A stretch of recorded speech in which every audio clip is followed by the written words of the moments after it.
ओम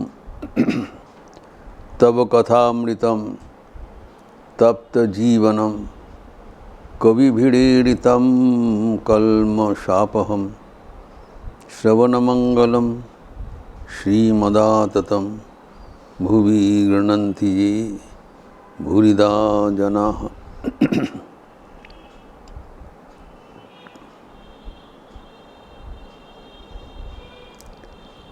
भगवान श्री रामकृष्ण के साथ अपूर्व कथोपकथन हो रहा है भक्तगणों के साथ श्यामपुर गुरबाठी में।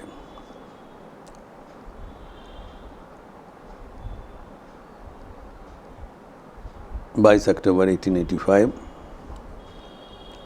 जहाँ पर श्री श्री ठाकुर हमारे आध्यात्मिक जीवन के लिए अत्यंत मूल्यवान एवं महत्वपूर्ण संदेश दे रहे हैं, जो कि हमारे साधन के लिए अत्यंत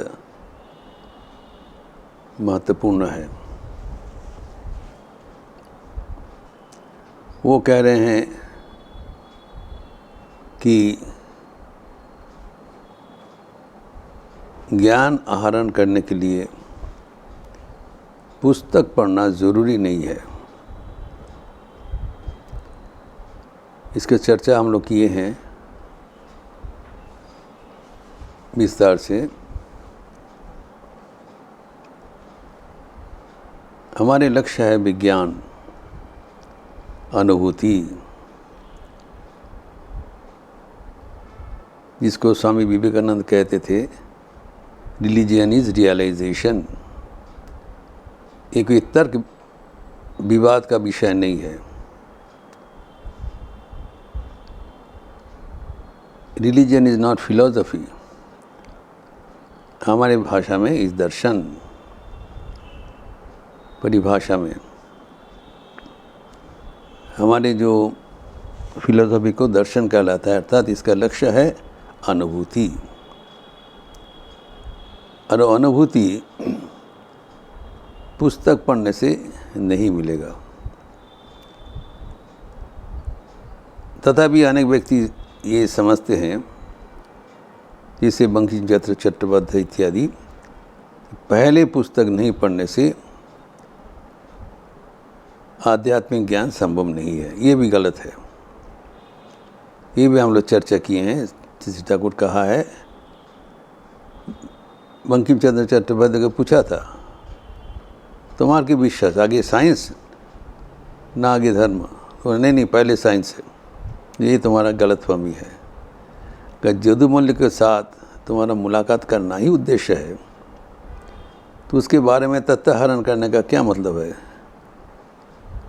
कितने उनका बगीचा है, कितने संपत्ति है, कितने कंपनी का कागज़ है, कितने बैंक बैलेंस है, ये सब डेटा हरण करने से कोई फ़ायदा नहीं। अगर जदुमल्ल के साथ मुलाकात करना ही लक्ष्य है, किसी अवहलत से उसकी मुलाकात करो। दरवान को समझा बुझा कि ये उनका बाउंड्री वॉल टपकते हुए, और जब मिलोगे तो उनको पूछने से वही सब बता देगा। तुम्हारा जो जिज्ञासा है, तो जो हमारा जो जिज्ञासा है वो किताब पढ़कर पूर्ण करने के बजाय सीधा अनुभूति के बाद ही वो साफ हो जाएगा। ये एक बड़ा एक संकेत श्री रामकृष्ण ने दिया है।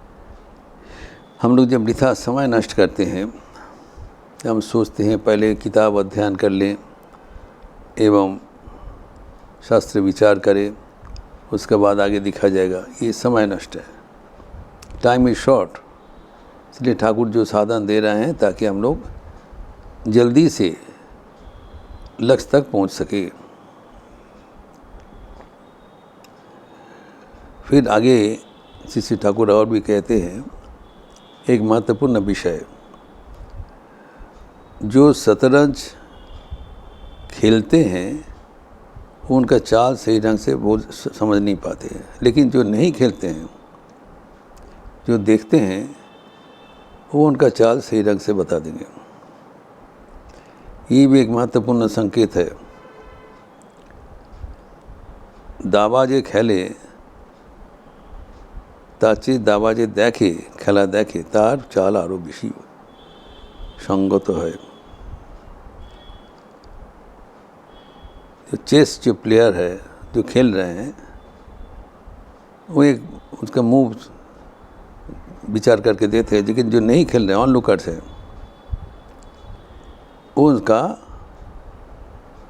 जो विचार और भी पक्का होता है। क्यों? कारण वो खेल में आसक्त नहीं है। इसका दृष्टांत हमारे जीवन के लिए ठाकुर ने कहा, जो गृहस्थ है संसार में आसक्त है, संसारी लोग है, वो समझते हैं वो बड़ा बुद्धिमान है, वो संसार में रहते हैं, संसार का चाल वो सब समझ गया।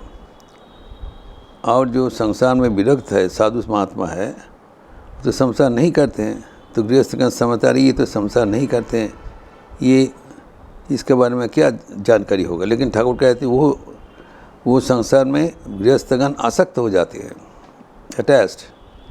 तो आसक्त होकर सही जो संसार का समझने संभव नहीं है। लेकिन जो संसार नहीं करते हैं, संसार में विरक्त है, वो सही दिशा बता देंगे, जैसे शतरंज के खेल में होता है। तो ये जो ठाकुर के जो मंतव्य है ये हमें समझना चाहिए कि क्यों ऐसी होते हैं। जो शतरंज खेलते हैं या जो संसार में रहते हैं, तो सांसारिकता को समझने के लिए इनका मन अभी फ्री नहीं है। His mind is loaded with आसक्ति। तक आसक्ति से जब लोडेड होगा तो कंडीशन होगा, तो उस कंडीशन माइंड से सही चाल नहीं बोल पाएंगे। लेकिन जो अनकंडीशन है, फ्री है, वो दोनों पक्ष को देखते हुए वो सिद्धांत देने में समर्थ है। उनका विचार और भी पक्का होगा, क्योंकि संसार में स्वयं फंसे नहीं है, उनका इसमें कोई मतलब नहीं है। तो साधु संत के महात्मा के संसार से कुछ मिलना नहीं है। वो निष्पक्ष होकर एवं सही ढंग से शांत ढंग से बता देंगे कि क्या ठीक है क्या नहीं ठीक है।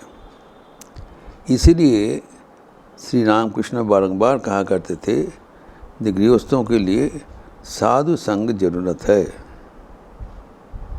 जो संसार में है नहीं, उनके साथ संग करने से न केवल भगवान का दिशा निर्देश मिलेगा, लेकिन संसार का सही चाल भी मिल जाएगा। ये ठाकुर के एडिड जो इन्फॉर्मेशन हम लोग समझते साधु संग की सिर्फ हमारे आध्यात्मिक दिशा निर्देश मिलेगा, लेकिन ठाकुर कहते न केवल आध्यात्मिक दिशा निर्देश मिलेगा, सांसारिक दिशा निर्देश भी मिलेगा। संसार में रहते हुए हम लोग जितना समझते हैं और उनके भीतर सांसारिकता नहीं रहते हुए भी वो सही ढंग से चाल बता देंगे, क्योंकि वो निष्पक्ष है, संसार से उनके मतलब नहीं है।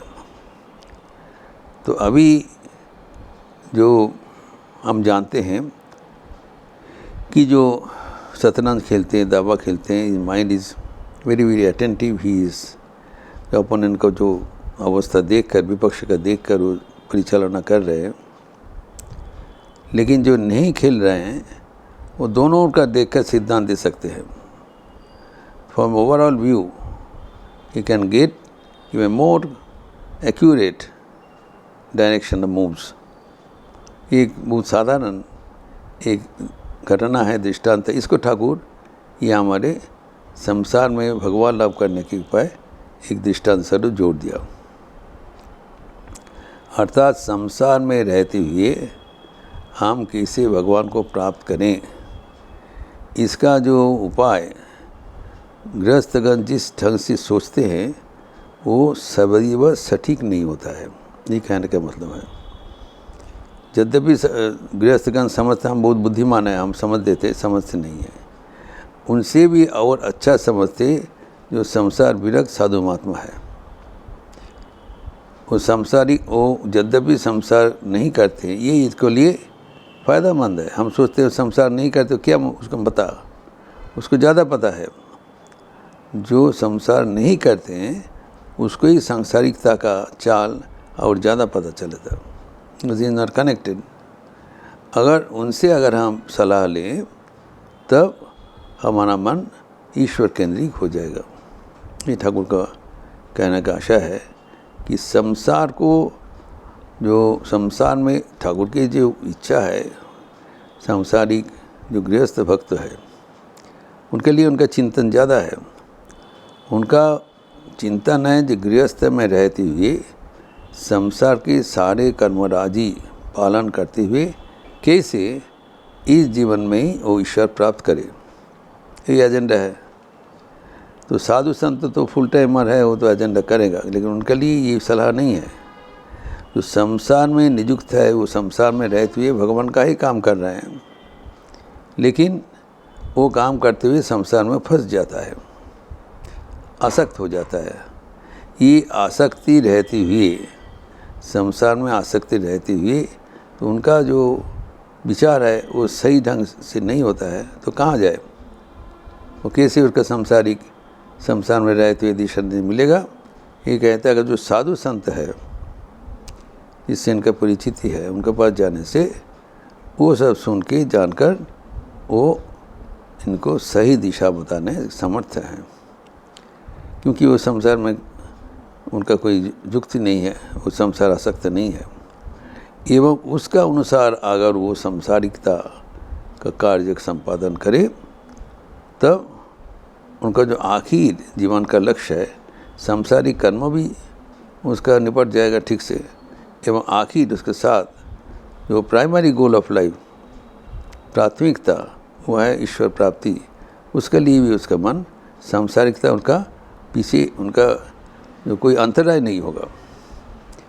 The worldly activities will not stand in the way of his attainment of God realization। हम सदैव समझते हैं कि सांसारिक कार्यकर्म के लिए, कार्यकर्म के हेतु हमारा ईश्वर का साधन भजन में हमारा बाधा पहुंचता है। ये हमारे साधारण एक बिलीफ है, ये सांसारिक इतना दायित्व है तो हम कैसे भगवान के लिए पूरा समय दे पाएंगे। इसका समाधान वो साधु संत बता देंगे कि सांसारिक कार्यकर्म तुम्हारा ईश्वर प्राप्ति के लिए अंतराय नहीं है, बल्कि ये औरतों को मदद करेगा।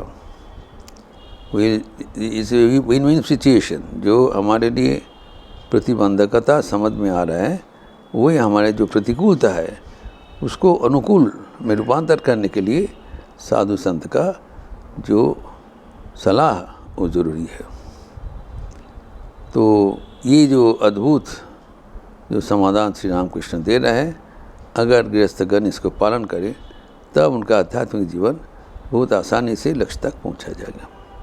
इस प्रसंग और भी आगे बढ़ाते हुए हम अगले दिन चर्चा करेंगे। ओम शांति शांति शांति।